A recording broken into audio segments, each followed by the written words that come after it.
তো আমরা যেমন আমি আপনি বলেন যে টাকা দেখাচ্ছি, খাবার দেখাচ্ছি, এগুলো কিন্তু সমাজের কোনো ক্ষতি হচ্ছে না। আমি তো কোনো খারাপ শব্দ চয়ন করছি না বা আরেকটা মানুষকে নিয়ে আমি খারাপ মন্তব্য করছি না। আমি তো সমাজের কোনো ক্ষতি করছি না, আমি এন্টারটেনমেন্টের জন্য কাজ করছি।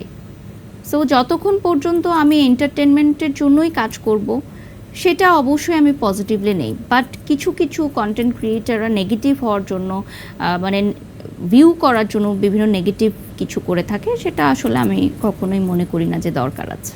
আপনার সামাজিক কার্যকলাপ করার জন্য একটা সংগঠন আছে গিভ আ হ্যান্ড, এবং এই ধরনের আসলে সহায়তামূলক কর্মকাণ্ড করার সময় অনেকে কিন্তু অনেক সমস্যার সম্মুখীন হয়। আপনি কি কোনো সমস্যার সম্মুখীন হয়েছেন? অনেকবার হয়েছি, কারণ আমরা যখনই যেখানে খাবার দিতে যাই, মানে বিনামূল্যে আহার বিতরণ করতে যাই, ও মাই গড, এত বেশি মানে ক্রাউড হয়ে যায় যে জীবন নিয়ে ফিরে আসা দায়, একদম মানে জীবন নিয়ে ফিরে আসতে হয় ওরকম সময়। এটা আসলে হয় কারণ আমাদের আশেপাশে আসলে আপনি কয়জনকে খাওয়াবেন বলেন, হাজার হাজার মানুষ আছে যারা ক্ষুধার্ত, আমাদের একার পক্ষে সবসময় সম্ভব হয় না। আর আমার আরেকটা ফাউন্ডেশনও আছে, বিএইচ ফাউন্ডেশন, যেখান থেকে আসলে হাসপাতালের ইমার্জেন্সি রোগীদেরকে আসলে বিল পে করা হয়, বা বিভিন্ন সময় কারো একটা বিনামূল্যে অপারেশন করে দেওয়া, বা প্রেগনেন্ট মহিলাদের আসলে ডেলিভারি করে দেয়া, বা অনেক সময় দেখা যায় যে কিছু কিছু শিক্ষার্থী আছে যাদের আসলে পড়াশোনাটা আটকে গেছে বেতনের জন্য, সেটা দেয়া। এগুলো হচ্ছে বিএইচ ফাউন্ডেশনের কাজ। তারপর বন্যার্তদের সময় বা কোভিড সিচুয়েশনে বা বিভিন্ন দেশের অস্থিতিশীল পরিস্থিতিতে আসলে আমরা কাজ করে থাকি। আচ্ছা আচ্ছা, সেক্ষেত্রে আমরা যতটুকু জানি যে মিডিয়ার ক্ষেত্রে আমরা যদি ভাবি, তখন দেখা যায় যে মিডিয়ার নায়িকাদের অনেক সময় সুগার ড্যাডি থাকে, এরকম একটা গুঞ্জন আছে। গুঞ্জন অনেক সময় আমরা দেখেছি, সত্যিও হয়েছে। তো আপনি তো মিডিয়াতে কাজ করেছেন, আপনার কাছে এই বিষয়টা কেমন লাগে যে মিডিয়ার মেয়েদের কি খালি সুগার ড্যাডি থাকে, বা আপনার কি এক্ষেত্রে কোনো সুগার ড্যাডি ছিল? আপনি কি কখনো এরকম কোনো অফার পেয়েছিলেন?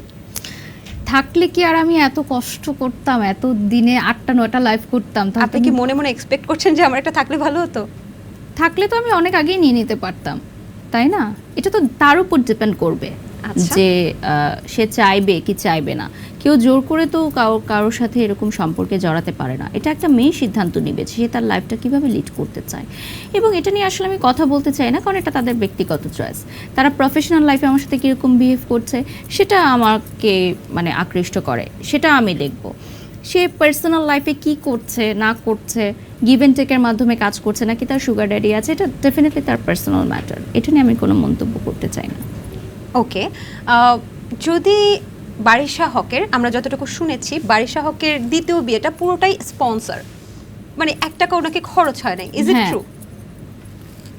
পুরোটা? পুরোটাই অলমোস্ট। কিছু আংশিক খরচ আমাদের ছিল, যেমন হচ্ছে কনভেনশন হল, খাবার দাবার, বাট ওটা তো একটা ভালো ডিসকাউন্ট ছিল, আর বাকি সবই আমাদের প্রমোশনে ছিল। মানুষের বিয়েও স্পন্সরশিপে হয়, বা চমৎকার চমৎকার। আচ্ছা, এই যে আপনি একজন উদ্যোক্তা, আপনি তো ব্র্যান্ড প্রমোটারের সাথে একজন উদ্যোক্তাও, উদ্যোক্তা হিসেবে আপনার জার্নিটা যদি একটু বলতেন, আপনি কি ধরনের কাজগুলো করছেন? আমার কিন্তু একটা হিডেন একটা ডিজাইনার শাড়ির পেজও আছে, হিডেন, মানে মাঝে মধ্যে আমি আসলে আসি, ওটার সময় পাই না আমি। হ্যাঁ, ওটা হচ্ছে সল্ট লাইফস্টাইল। তো ওটা নিয়ে আমি অত প্রচার